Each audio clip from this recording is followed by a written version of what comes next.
Scrubs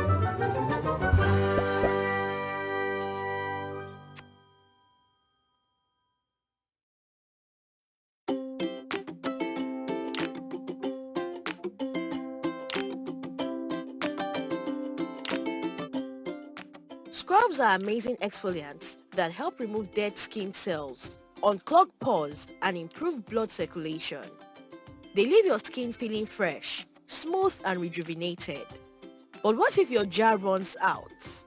No worries, you can easily make your own face scrub at home.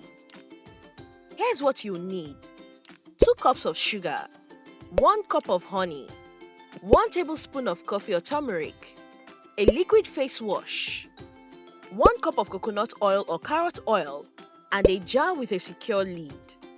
These ingredients are gentle, effective, and suitable for most skin types. Let's get started. First, mix your dry ingredients, that is, the sugar and coffee or turmeric.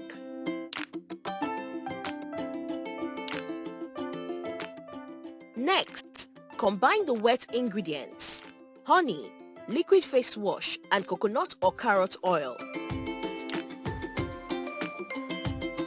Finally, pour the wet mixture into the dry one and stir well until it's evenly mixed. And there you have it. Your homemade face scrub is ready. You can use your scrub right away by applying the mixture on your face in circular motions for 2 to 3 minutes while focusing on areas like the sides of your nose or chin. Then, proceed to rinse it off with warm water. You'll notice your skin will feel soft and nourished. After scrubbing, always follow up with a light moisturizer to keep your skin hydrated. And remember, moderation is key. Use your scrub 1 to 2 times a week for the best results. There you have it, a simple natural DIY face scrub for soft glowing skin.